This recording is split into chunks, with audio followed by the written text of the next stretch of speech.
Hello and welcome to today's video. My name is Jessica Penner, and today we're gonna make sauerkraut. Or at least we're gonna prepare the sauerkraut because it kind of makes itself.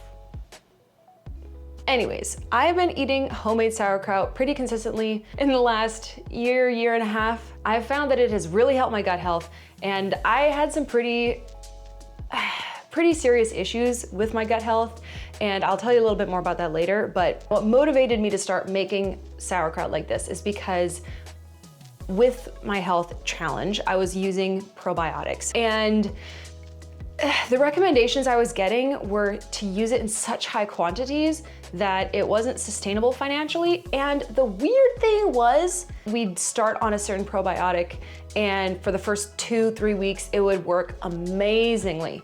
But then after that, it didn't seem to be as effective as it used to be. Later on, when I talked to an actual naturopathic doctor about my issue, what she was saying is that probiotics that you buy at the store, they just have a handful of strains of bacteria. And when you're taking that, at first, maybe your body is lacking those certain strains. So you take it and they up in numbers in your gut, and it really makes an impact.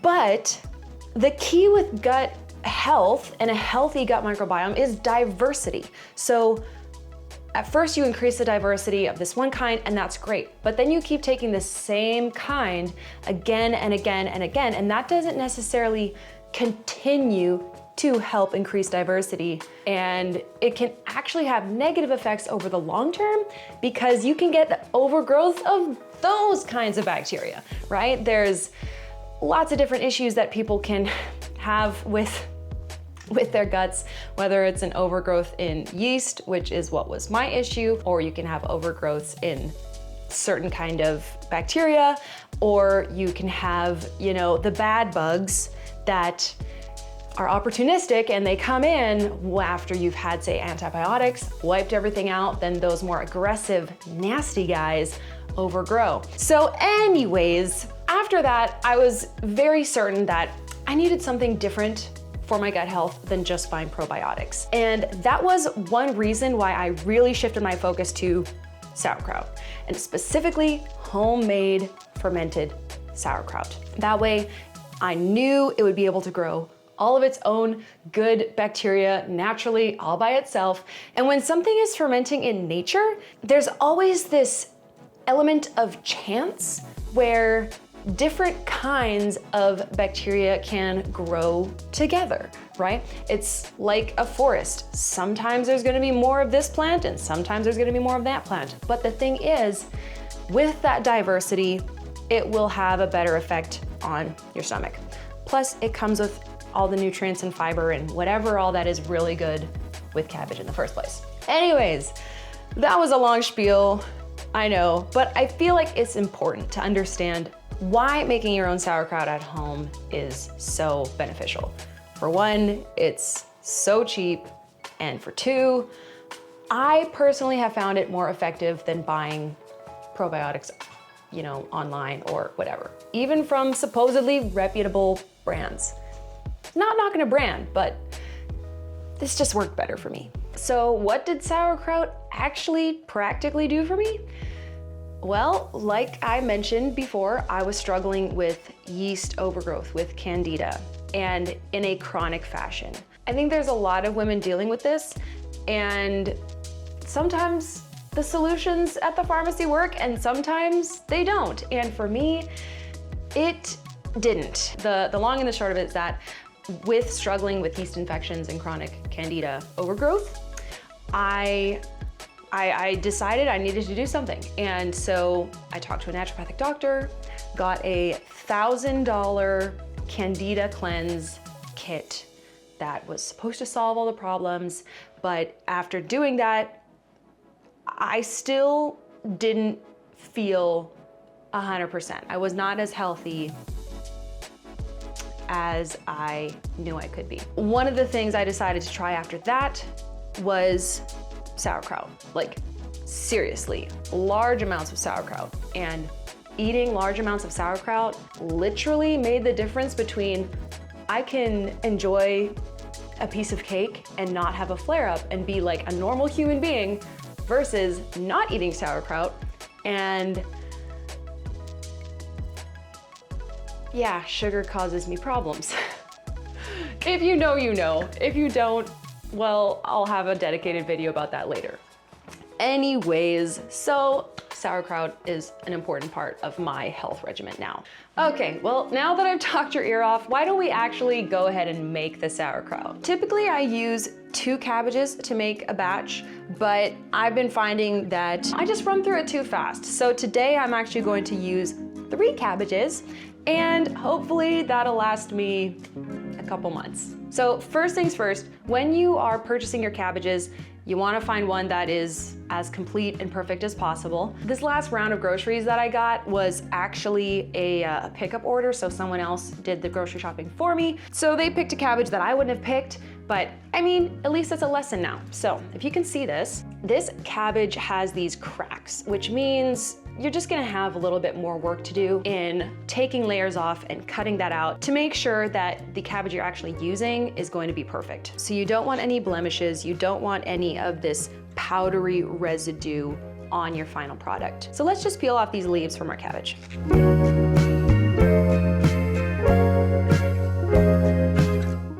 Any leaf with these black spots and blemishes will need to be removed. All right, now we're down to a place where most of the cabbage looks really good. There's only a couple spots, so those we are just going to cut off, and hopefully we don't have to take too much away.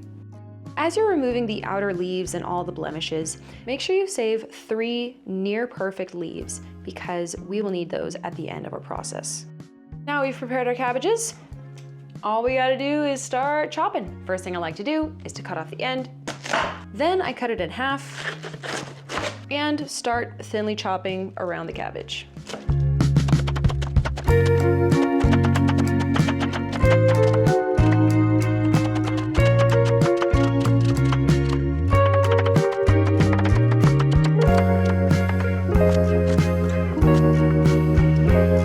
And because I don't want my strands to be super long, I do chop them a little bit, like in half roughly.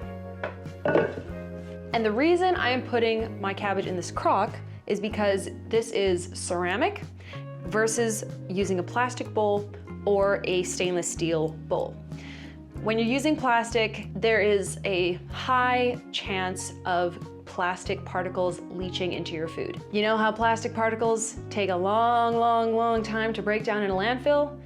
Well, it's the same in your human body. Also, I don't use stainless steel because that can react with the salt later on, which we'll add to our cabbage and can ruin the ferment. So that is why a glass bowl or a ceramic bowl like this is optimum. If you don't have either of these, you can use plastic to mix it in, but I would just highly recommend to get a ceramic dish of some kind to be able to mix it in. Now, just chop the rest of them.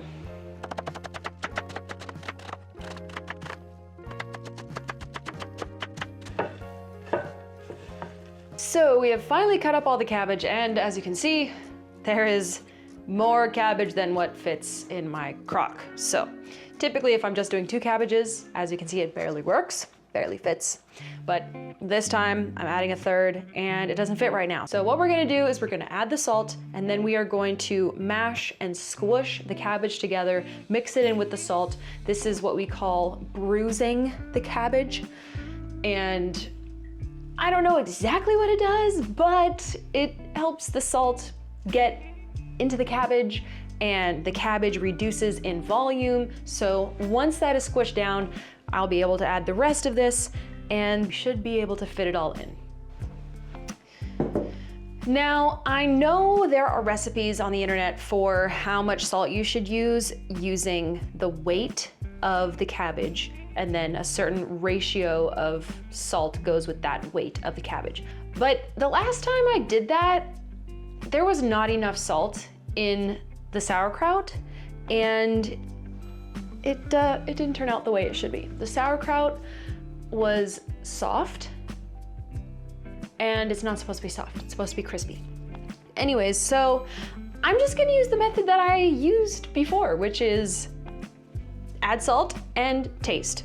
Last time when I did use a actual measure of grams of salt per, grams of cabbage, I did find it interesting how the mixture tasted very lightly salted, but I just naively went along with it because I was like, well, these guys have a measure, they have a recipe, so they must be the real deal, but it didn't work out for me. So again, I'm just gonna kind of go by my own measure, 1.5 teaspoons per head for this round, add that all in, and once I've mixed in the third cabbage, then I'll taste it and I'll see if it's salty enough. You definitely need to make sure it tastes salty.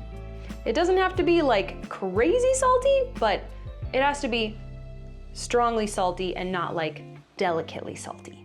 So let's mix this in. You do have to massage it for a good 5 to 10 minutes so that it gets properly worked in. And it's important to make sure you pull up cabbage from the bottom corners, bring it up on top, mix it in really good.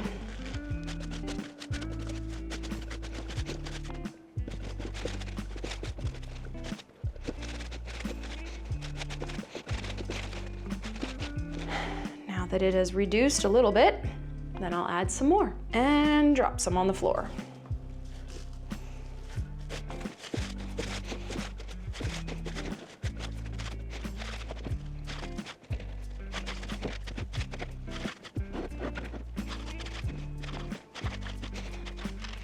As you can see, as you are squishing and bruising the cabbage, it turns into a really nice, delicate green color.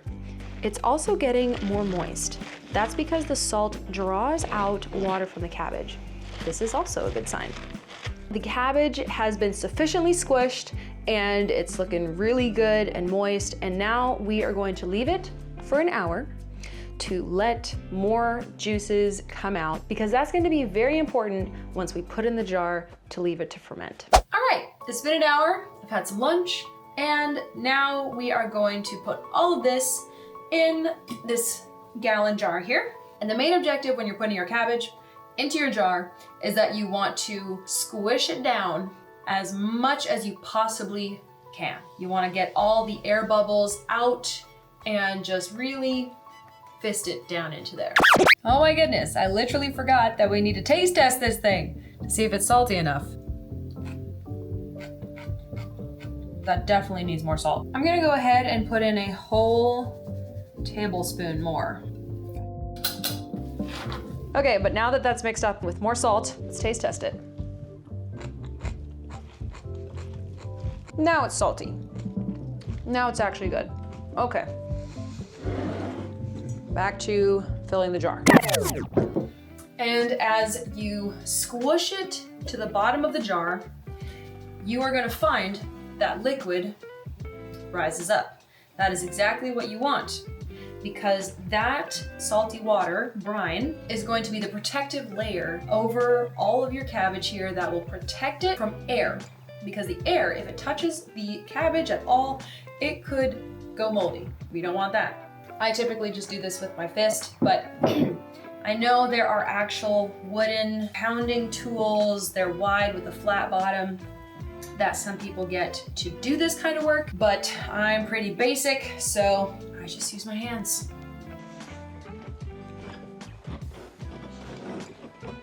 As you're putting the cabbage into the jar, take a few handfuls at a time, punch it down as much as you can, then continue adding more in the same fashion. Once all the cabbage is added, there should be quite a bit of liquid on the top. The next step is to make sure all the cabbage pieces are submerged under the brine so it's protected from getting moldy. This is where our big leaves come in. There's some cabbage on the edge here. I'll just clean that off. I am going to put these leaves down and try to push all of the cabbage pieces under the liquid.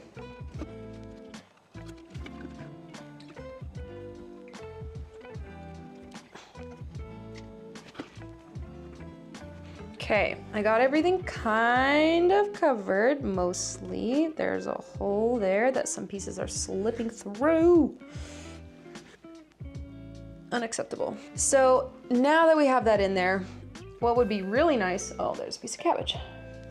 What would be really nice is if I had some fermentation weights, which is basically just a piece of ceramic pottery. It's two halves of a circle. So you can put one half in, weigh it down on the one side, put the other half in, weigh it down on the other side, and then that helps keep everything submerged. What I typically do is I just take another tall glass jar, fill it with water, and then put it inside the mouth of my other jar so that it can press down all the cabbage and submerge it under the brine. So we're just gonna go with that plan. If we need more salt water, it is an easy enough fix to just mix some water with salt and pour it in to make sure that brine level covers all of the leaves.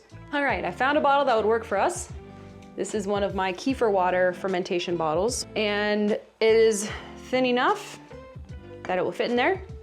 So let's fill it with water, push it in there, and hopefully it will submerge everything under the brine. But first we have some more cabbage pieces. That should get cleaned up. Moment of truth.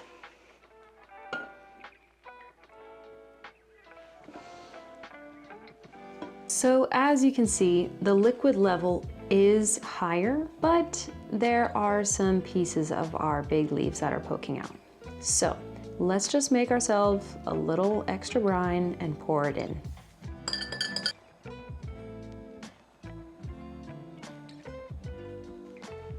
All right, now our mixture is basically ready. There is one piece of cabbage. Let's see if I can get that out real quick.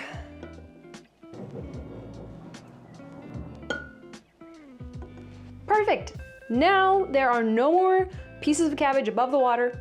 There's plenty of brine, and we just need to put it away on the counter and wait for 2-3 weeks until it's ready.